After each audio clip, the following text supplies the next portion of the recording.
আপনারা দেখছেন WB24 news, দিনে রাতে জনতার স্বার্থে। এই জিতবে কারা, এই করবে কারা, এই লড়বে কারা, এই আমরা কারা, এই পথ দেখাবে, এই পথ দেখাবে, বহিরাগতদের তাড়াবে, বহিরাগতদের তাড়াবে, বাংলাকে জেতাবে, দেশকে জেতাবে। জয় হিন্দ।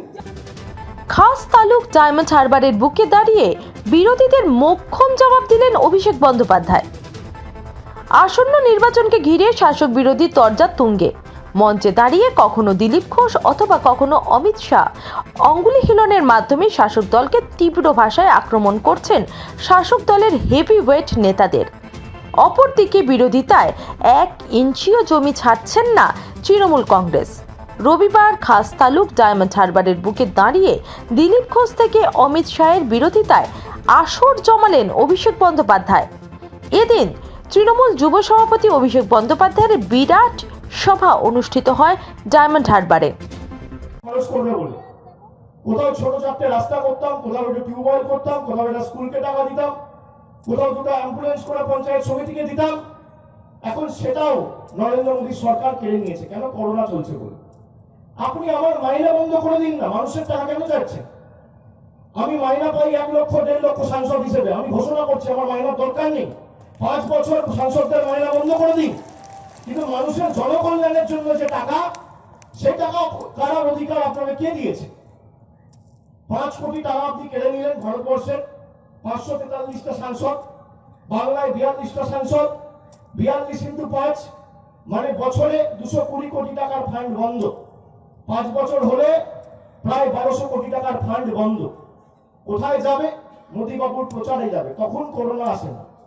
যখন 8000 কোটি টাকা দিয়ে এরোপ্লেন কিনছে নিজের জন্য, বিদেশ ভ্রমণ করবে বলে, টোটো করে এদেশ থেকে ওদেশ ঘুরে বেড়াবে, তখন করোনা পরিস্থিতি সামনে আসে না। যখন অ্যাডে হাজার হাজার কোটি টাকা খরচা করবে, তখন আসে না। কিন্তু মানুষের কাজের জন্য যে সাংসদরা 5 কোটি টাকা করে পায়, সেটা যেন তেন প্রকারে বন্ধ করতে হবে। আমি বলছি ওপেন চ্যালেঞ্জ, আপনি আজীবন, আমি যতদিন সাংসদ থাকবো, আমি 1 পয়সা মাইনা নেবো না। আপনি আমার মাইনা কেটে দিন, কিন্তু মানুষের টাকা আপনাকে রিলিজ করতে হবে। এই 5 কোটি টাকা বন্ধ যদি থাকে, আমরা এই লড়াই দরকার হলে দিল্লির বুকে নিয়ে যাব।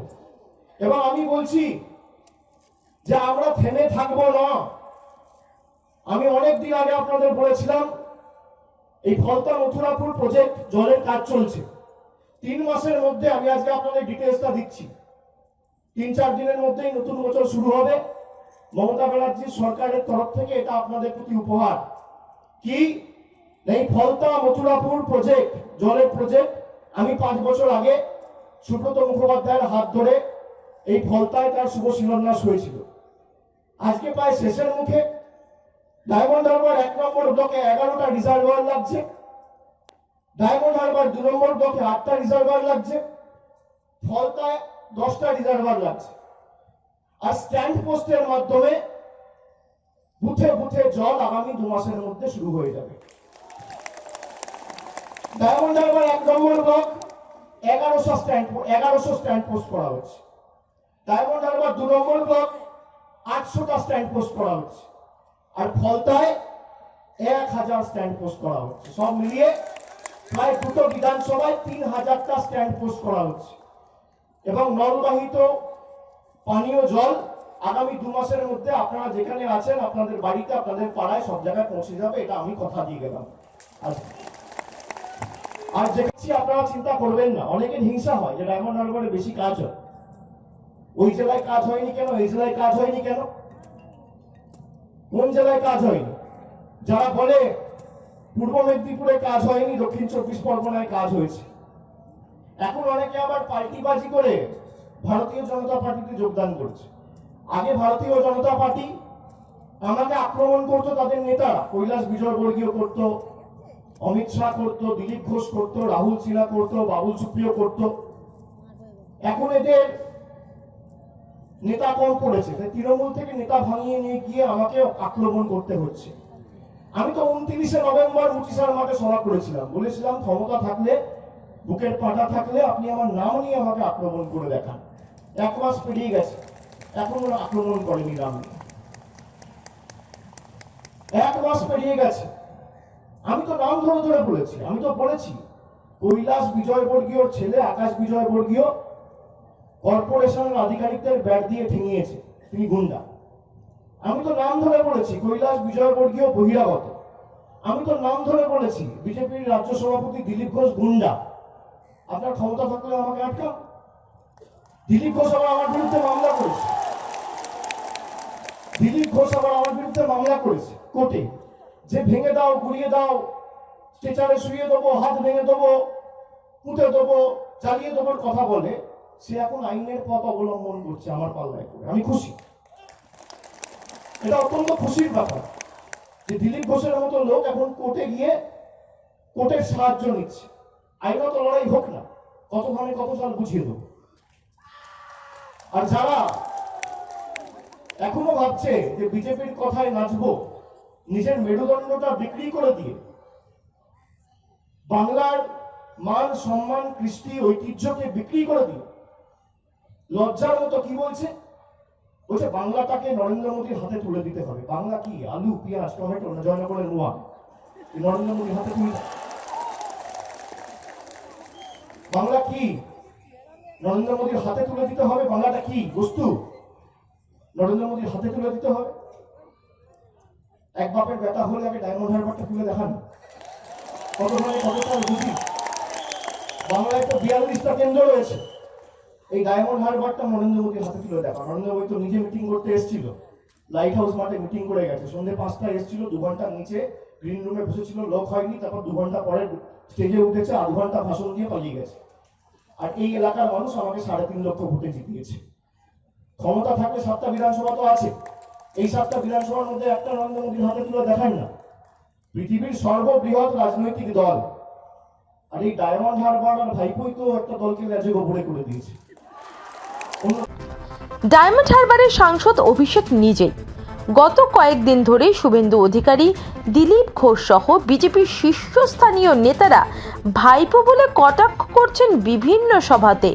সেই জবাবের উত্তরে জবাব দিলেন তৃণমূল কংগ্রেসের যুব সভাপতি। তৃণমূল থেকে পার্টি খেয়ে নিজের শিরদাঁড়া বিক্রি করে মেরুদণ্ডহীন পার্টিবাজ নেতা মেদিনীপুরের সভা থেকে আমাকে আক্রমণ করছে, কি বলছে? তোলাবাজ ভাইপো হাঁটাও। আরে নারদায় তো তোমাকে কাগজের খবরের কাগজ মুড়ি দিয়ে টাকা নিতে তোমায় দেখা গেছে, তোলাবাজ তো তুমি, আর তোলাবাজ ভাইপো হাঁটাও। সারদায় তো তোমার নাম রয়েছে, তোলাবাজ তো তুমি, আর তোলাবাজ ভাইপো হাঁটাও। বন্ধু, আমি সারদাতেও নেই, আমি নারদাতেও নেই, আমার পিছনে ইডিও লেগে লেগে কাজকলা করবে, আর সিবিআই লেগেও কাজকলা করবে। তোমাদের যা ক্ষমতা আছে করে নাও। টিভির পর্দায় ঘুষ খেতে তোমাদের দেখা যাচ্ছে, ইডির ভয়ে, সিবিআই ভয়ে মেরুদণ্ড বিক্রি করে ভারতীয় জনতা পার্টিতে তোমরা যাচ্ছ, আর তোলাবাজ ভাইপো হাঁটাও। যেদিনকে অভিষেক বন্দ্যোপাধ্যায়ের বিরুদ্ধে আপনাদের সাক্ষী রেখে বলে যাচ্ছি, আপনারা আমায় নির্বাচিত করেছেন, বাড়ি বাড়িতে আমার মা বোনেরা যারা রয়েছে এই ডায়মন্ড হারবারের মাটিতে, আমি মৃত্যুবরণ করতে রাজি আছি, কিন্তু আপনাদের নাম কুলসিত হতে দেবো না। আমার যদি কোথাও কোন রকম কোন যোগসূত্র পাও বা প্রমাণ করতে পারো ভাইপো তোলাবাজিতে যুক্ত, আমার পিছনে ইডি লাগাতে হবে না, সিবিআই লাগাতে হবে না, একটা ফাঁসির মঞ্চ তৈরি করবে, আমি নিজে গিয়ে মৃত্যুবরণ করবো। চ্যালেঞ্জ করে গেলাম, চ্যালেঞ্জ করে গেলাম। আমার পিছনে ইডি, সিবিআই, ইনকাম ট্যাক্স লাগাতে হবে না, ওসব দেখে আমি ভয় পাই না। বিজেপি ইডি আছে, সিবিআই আছে, ইনকাম ট্যাক্স আছে, অনেক বড় বড় তাবড় এজেন্সি আছে। আপনার ক্ষমতা থাকলে আপনি ইনভেস্টিগেশন করুন, দেখান কোথায় ভাইপো যুক্ত, আপনাকে প্রমাণ করতে হবে। এত ভয় কিসের? নাম নিতে পারে না।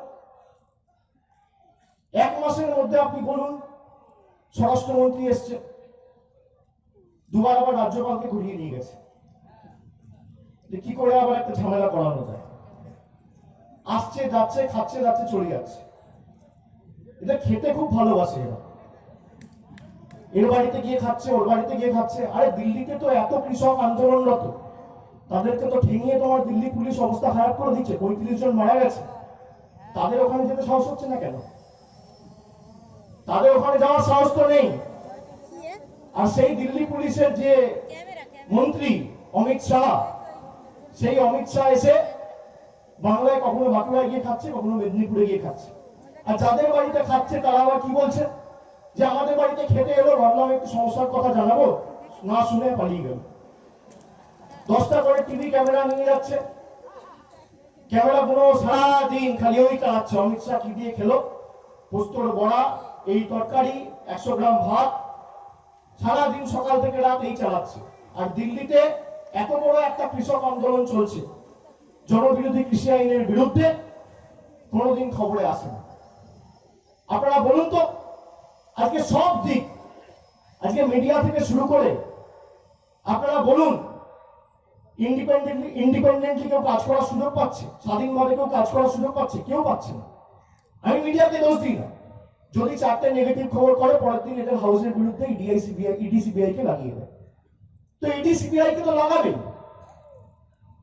এটা স্বাধীনতার যুদ্ধ থেকেও ভয়ঙ্কর। ইংরেজদের কাছে যেভাবে স্থাপকতা স্বীকার করে ভারত, তাহলে বুঝবো 42টা লোকসভা কেন্দ্র একটা তুলে দেখান। আর এখানে সুভাষিস চক্রবর্তী রয়েছে। 2019 সালেও এই জেলায় 31টা আসন ছিল, তৃণমূল কংগ্রেস 31টাই পেয়েছিল, 31-0 করেছিল। আর আগামী দিনও 31-0 করবো, আমার দায়িত্ব। আমি দায়িত্ব নিয়ে বলছি, 7-0 তো হবেই ডায়মন্ড হারবারে, ছেড়ে দিন। বাকি যে 24টা সিট আছে সেখানেও এককভাবে জোড়াফুলি ফুটবে, পদ্ম ফুল ফুটবে না, ফুটবে না, ফুটবে না। হঠাৎ করে এত প্রেম, বাবা। বলছে অমিত শাহ আমার দাদা, তাহলে অমিত শাহ তোমার দাদা হলো, তোমার ভাইপো কে? অমিত শাহ ছেলে? হ্যাঁ, আমি তো জিজ্ঞেস করতে চাই। 2014 সাল থেকে আমি অমিত শাহের সাথে যোগাযোগে রয়েছি। আপনারা জানেন, এই যে করোনা চলছে, করোনায় অনেক জায়গায় রোগটা ছড়িয়ে পড়েছে। যেমন বম্বের ধারাবি বলে একটা বস্তি রয়েছে, লোকটা ছড়িয়ে পড়েছিল, এখন অনেকটা নিয়ন্ত্রণ। কলকাতায় দেখবেন আমাদের স্প্রেড বেড়েছিল, হাওড়ায় বেড়েছিল। তার কারণ কি? করোনায় 80% কেস, মানে 80% লোক উপসর্গহীন, উপসর্গ নেই, অ্যাসিম্পটোমেটিক। আমাদের দলেও কিছু অ্যাসিম্পটোমেটিক উপসর্গহীন বেইমানেরা ছিল। এই বেইমানগুলোকে আমরা আইডেন্টিফাই করেছি। 2014 সালে মমতা ব্যানার্জি পর্যবেক্ষক মডেল চালু করল। দলের নেতাদের দায়িত্ব দেওয়া হলো, কেউ এই জেলার অবজারভার, কেউ সেই জেলার অবজারভার, কেউ অমুক জেলায় যাবে, কেউ তমুক জেলায় যাবে, কি সংগঠন দেখবে। আমি আপনাকে বলছি, আমি একাধিক নির্বাচনের দায়িত্বে থেকেছি, যবে থেকে রাজনীতিতে এসেছি। 2015-য় বাঁকুড়া পুরুলিয়ার অবজারভার আমাকে করার পরে আমি ওখানে পুরুলিয়া মিউনিসিপ্যালিটি হোক, এদিকে রঘুনাথপুর হোক, ওদিকে বিষ্ণুপুর হোক, সোনামুখী হোক, বাঁকুড়া হোক, প্রত্যেকটা মিউনিসিপ্যালিটিতে আমরা জিতেছিলাম। 16 সালে বিধানসভায় পুরুলিয়ায় 9টা আসনের মধ্যে আমরা 7টাই জিতেছিলাম, আর বাঁকুড়ায় 12টার মধ্যে 8টাই জিতেছিলাম। লোকসভা আসনে শুভেন্দু অধিকারী আমাকে জিতিয়েছে, আর বাকিটা তো তার স্ত্রী এসে আমাকে বলে দিয়েছে। সুতরাং কোথায় কি কি করেছে কি না করেছে তো আমাদের জানা, আমরা আইডেন্টিফাই করে ফেলেছিলাম। বুঝতে লজ্জা লাগে, তৃণমূল দলটা 21 বছর করেছি। তোমার বাবা আর তোমার ভাই তো এখনো তৃণমূল করে, একই বাড়িতে থাকতে লজ্জা লাগে না? নিজের বাড়ির লোককে তো মানিয়ে আনতে পারো না, তুমি বাংলায় পদ্ম ফোটাবে? নিজের বাড়ির লোককে মানিয়ে আনতে পারে না, পাশের বাড়িতে, নিজের বাড়িতে পদ্ম ফোটাতে পারছে না, ওরা কি বাংলায় পদ্ম ফোটাবে? বাবা, অশালীন ভাষা নাকি তার মুখে আসে না। ঈশ্বরচন্দ্র বিদ্যাসাগরের মাটি থেকে তিনি আসছেন তো তাই। কিন্তু সেই ঈশ্বরচন্দ্র বিদ্যাসাগরের মাটির লোকটিকে নারদায় টাকা নিতে দেখা যাচ্ছে, সারদায় অভিযুক্ত, রোজবেলিতে অভিযুক্ত, একাধিক দুর্নীতিগ্রস্ত মামলায় তার বিরুদ্ধে অভিযোগ রয়েছে। পিঠ বাঁচাতে আজকে গেছে, মেরুদণ্ড বিক্রি করে দিয়ে আজকে গেছে। মানুষের জীবন নিয়ে ছেলে খেলা করে সওদা করতে আজকে বিজেপির কাছে গেছে। আমি বলি, যে বিজেপিতে যাবি যা বাবা, ভারতীয় ক্রিকেট টিমে যতক্ষণ নন স্ট্রাইকার এন্ডে সচিন তেন্ডুলকার থাকে ততক্ষণ 9টা উইকেট পড়লেও অন্য যে দেশের বিরুদ্ধে খেলা হচ্ছে, তার বুকটা ধুরুক ধুরুক ধুরুক ধুরুক করে। এখানে ননস্ট্রাইক কারেন্টে এখনো মমতা ব্যানার্জি রয়েছে। তো যতদিন মমতা ব্যানার্জি আছে ততদিন কে এলো আর কে গেল কিছু যায় আসে না। তো ভালো, তো ভাইরাস মুক্ত হচ্ছে দলটা। আমি তো অনেক আগে চেয়েছিলাম যে আমার দল ভাইরাস মুক্ত হোক, আমাদের দল ভাইরাস মুক্ত হোক। আপনারা বলুন তো, আপনারা কাকে দেখে ভোট দেন? মমতা ব্যানার্জিকে দেখে ভোট দেন কিনা? জোরে জোরে হাত তুলে বলুন তো, আওয়াজ তুলে বলুন। আমি ক্যামেরাকে অনুরোধ করব, আপনারা কাকে দেখে ভোট দেন? আপনারা কাকে দেখে ভোট দেন? বাংলার মানুষের সাথে যারা বেইমানি করবে তাদেরকে আগামী নির্বাচনে জবাব দেবেন কি দেবেন না? ঈশ্বরচন্দ্র বিদ্যাসাগরের মাটি যারা কুলসিত করেছে, যে ঈশ্বরচন্দ্র বিদ্যাসাগরের মূর্তি যে ভারতীয় জনতা পার্টি ভেঙেছে, সেই বিদ্যাসাগরের মূর্তি ভাঙা দলের সাথে যদি কেউ হাত মেলায়, সেই বিশ্বাসঘাতককে আগামী দিন জবাব দেবেন কি দেবেন না? দেবেন কি দেবেন না? বাংলার মানুষের সাথে যারা ছেলে খেলা করছে, সেই বহিরাগতদের বাংলা থেকে বিদায় দেবেন কি দেবেন না? বাংলা মায়ের সাথে যে বিশ্বাসঘাতকতা করছে, সেই বিশ্বাসঘাতকদের আগামী দিন যোগ্য জবাব দেবেন কি দেবেন না? চলবে না অন্যায়, টিকবে না ফন্দি, জনগণের আদালতে হতে হবে বন্দী। তৈরি থাকো বন্ধু, লড়াইয়ের ময়দানে তো দেখা হবেই। কিন্তু আমি বলে দিয়ে যাচ্ছি আপনাদের সকলকে, পাশাপাশি কৃষক বিরোধী কৃষি আইন থেকে শুরু করে মূল্যবৃদ্ধি, সরকারি সংস্থাকে বেসরকারীকরণ প্রতিটি বিষয়ে বিরোধীদের এক হাত নিলেন অভিষেক। বিজেপিতে গিয়ে যোগদান করে পিড়ি বাঁচিয়ে বাংলার মানুষকে বোকা বানাবো। বাংলার মানুষও তো বোকা নয়, বাংলার মানুষও তো বোকা নয়। বাংলার মানুষ চোখে দেখছে। আজকে আমাদের সরকারের প্রকল্প চলছে দুয়ারে সরকার। দিলীপ ঘোষের গায়ে জ্বালা হচ্ছে, মুকুল বাবুদের গায়ে জ্বালা হচ্ছে। তার কারণ মানুষ পরিষেবা পাচ্ছে। এটা সহ্য হচ্ছে না। তো মানুষ স্বাস্থ্যসাথী কার্ড পাবে, বিনামূল্যে চিকিৎসা করাবে, বিনামূল্যে রাশন পাবে, তাহলে তো মোদীকে ভোট দেবে। এটা সহ্য হচ্ছে না। আপনারা বলুন, নরেন্দ্র মোদীর সাথে মমতা ব্যানার্জির পার্থক্য কোথায়? নরেন্দ্র মোদী 2016 সালে নোটবন্দি ঘোষণা করেছিল। যত দোষ বলে না, গন্ধ ঘোষ কথা আছে না, কোথাও কিছু উন্নয়ন নিয়ে যে মুখে কথা নেই। আপনি আঙ্গুল দিয়ে দেখান না কোথায় রাস্তা হয়নি, আমি করে দেব। আপনি আঙ্গুল দিয়ে দেখান কোথায় জল প্রয়োজন, আমি করে দেব। আপনি আঙ্গুল দিয়ে দেখান কোথায় উন্নয়ন দরকার, আমরা চেষ্টা করে দেব। তা না করে তোলাবাজ ভাইপো হাঁটাও, বলছে গরু পাচারকারী, কয়লা চোর ভাইপো। আমি এখানে মিডিয়া আছে, আমি অন রেকর্ড বলে দিয়ে যাচ্ছি। ভাই, গরু পাচার থেকে হয়, সীমান্ত দিয়ে হয়, ভারত থেকে বাংলাদেশ। দায়িত্বে কে রয়েছে? Border security force. মাথার উপর কে বসে? অমিত শাহ। তাহলে কোন ভাইপো দায়ী? কয়লা পাচার কলিয়ারিগুলো কে রক্ষা করে? সিআইএসএফ। ইসিএল কার আন্ডারে? কোল মিনিস্ট্রি। ডায়মন্ড হারবার জিতবে, এই মাটি জিতবে, দক্ষিণ 24 পরগনা জিতবে, বাংলা জিতবে, রবীন্দ্রনাথ জিতবে, নজরুল জিতবে, বিবেকানন্দ জিতবে, নেতাজি সুভাষচন্দ্র বসু জিতবে। জিতবে তো? বিজেপির সর্বভারতীয় সভাপতি আর রাজ্য সভাপতি কয়েকদিন আগে আবার বলেছে বাংলায় বাঙালিদের অবদান নেই। তাকে অবদানটা আমি একটু স্মরণ করিয়ে দিই। বাংলায় যদি বাঙালিরা যদি না থাকতো ভারতবর্ষে, তাহলে ভারতবর্ষে স্বামী বিবেকানন্দের মতো লোক তোমরা খুঁজে পেতে না, যে সর্বধর্ম সমন্বয়ের কথা দিয়ে বিশ্ব ধর্ম সম্মেলনে বলে ভারতবর্ষে বাংলার নামটা উঁচু করেছে। নেতাজি সুভাষচন্দ্র বসু যদি না থাকতো, তাহলে আজাদ হিন্দ ফৌজ তৈরি করে ব্রিটিশদের ভিত নড়িয়ে দেওয়ার মতো বাঙালি তোমরা খুঁজে পেতে না। ঈশ্বরচন্দ্র বিদ্যাসাগর যদি না থাকতো, তাহলে আজকে ছোট্ট মেয়েগুলোর কোনো ভবিষ্যৎ থাকতো না। রামমোহন রায় যদি না থাকতো, তাহলে আমার বাবা মারা গেলে বা আপনার বাবা মারা গেলে আজও আমার মাকে বা আপনার মাকে সেই চিতায় মৃত্যুবরণ করতে হতো ঝাঁপিয়ে। আর মমতা ব্যানার্জি যদি না থাকতো, আজকে 34 বছর সিপিএম এর স্থাপকতায় তাদের বন্দুকের নলের নিচে আর বোমার আঘাতে আজকের কোনো অবদান নেই। বাংলা কি জিনিস আর বাঙালি কি জিনিস, তোমাদের কড়াই গন্ডায় আগামী দিন জবাব দেবো। এবং তৈরি থাকো, আমি আবার বলে যাচ্ছি, এই ডায়মন্ড হারবারের মাটি থেকে তোমরা প্রশ্ন করেছিল তো ডায়মন্ড হারবার থেকে, আমি সেই জন্য জবাবটাও ডায়মন্ড হারবারে দিলাম। সম্প্রতি মুনি ঋষিদের নিয়েও নানান মন্তব্যের পাল্টা জবাব দিয়েছেন অভিষেক বন্দ্যোপাধ্যায়। একদিকে কুলপির বদা, যাতে দুদিক থেকে লোক আসতে পারে। আচ্ছা, মিটিং করলে ডায়মন্ড হারবারে মিটিংয়ে কর, নামতলায় কর, বজবজে কর, বিষ্ণুপুরে কর, সাজগাছি লোক নেই তো, বুথে 10টা লোক পাবেন না। আচ্ছা, তোমাদের যদি বুথে বসার লোক না থাকে, অভিষেক ব্যানার্জি দায়ী, আমি কি করতে পারি? আমাদের ছেলেরা তো বিজেপির রিলিভার আর বুথ এজেন্ট হয়ে বুথে বসতে পারবে না, বিজেপির ঝান্ডা নিয়ে মিটিং করতে পারবে না। এই ঝান্ডার সাথে রক্ত লাগায়।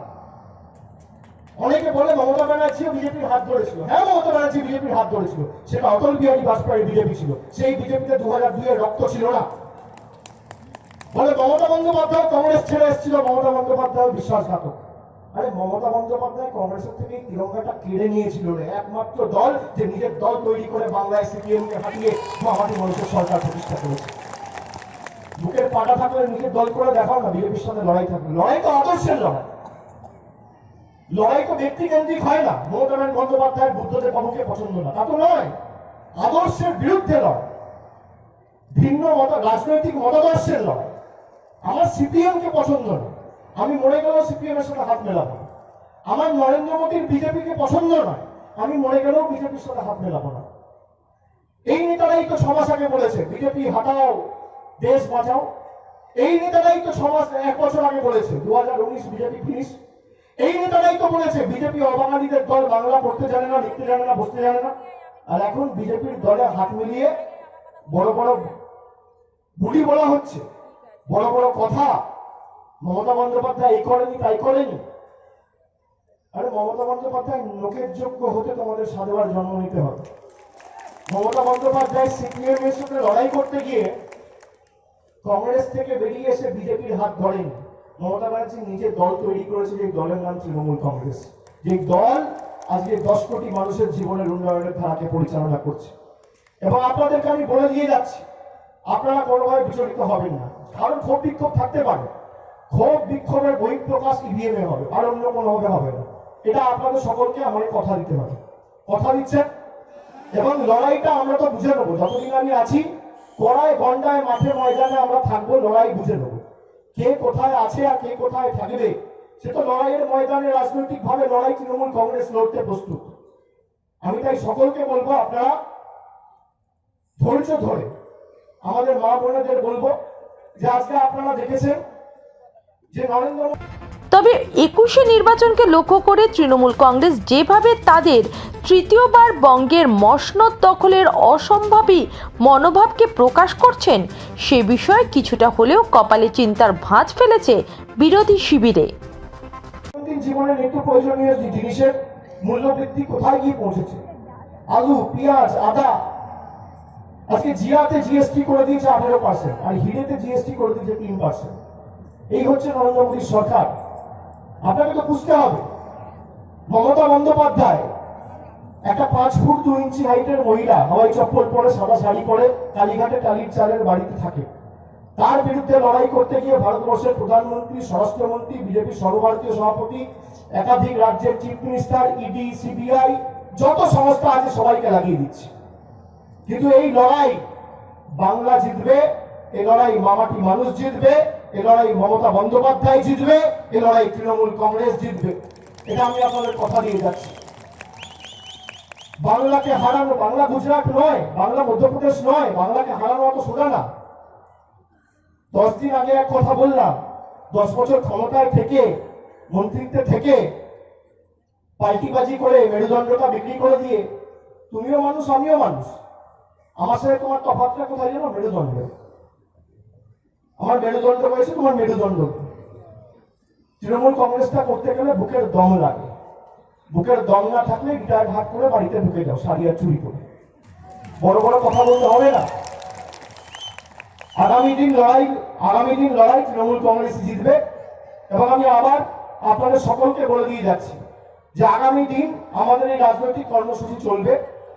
আগামী দিন মমতা বন্দ্যোপাধ্যায়ের ছবি এবং জোড়া ফুলকে সামনে রেখে নেত্রী যাকেই প্রার্থী করবে, এই জেলা থেকে 31টি আসনে 31 জনকে জেতানোর দায়িত্ব আমাদের সকলের। এবং ডায়মন্ড হারবার 2019-এও এই জেলায় 1 নম্বরে ছিল। আগামী দিন ওই 7টা বিধানসভা থেকে 1 নম্বরে আপনারা থাকবেন। পরবর্তী 5 বছর উন্নয়নের নিরিখে ডায়মন্ড হারবারকে 1 নম্বর রাখার দায়িত্বটা আমার। এটা আমি সকলকে আপনাদের বলে দিতে চাই। আমি সকলকে ধন্যবাদ জানিয়ে আমার বক্তব্য দীর্ঘায়িত করব না। আমি সকলকে বলবো আপনারা ভালো থাকুন, সুস্থ থাকুন। নতুন বছরের সকলকে শুভেচ্ছা। অনেক অনেক ধন্যবাদ। জয় হিন্দ, বন্দে মাতরম। তৃণমূল কংগ্রেস জিন্দাবাদ, জননেত্রী মমতা ব্যানার্জি জিন্দাবাদ, বন্দে মাতরম। নেত্রী মমতা ব্যানার্জি জিন্দাবাদ। এই মহান দেশের মহান নেত্রী জননেত্রী মমতা ব্যানার্জি জিন্দাবাদ। বন্দে মাতরম। এই বন্দে মাতরম। এই বন্দে মাতরম। এই আমরা কারা, এই লড়ছে কারা? আওয়াজ জোরে তুলুন, জোরে আওয়াজ তুলুন, জোরে আওয়াজ তুলুন।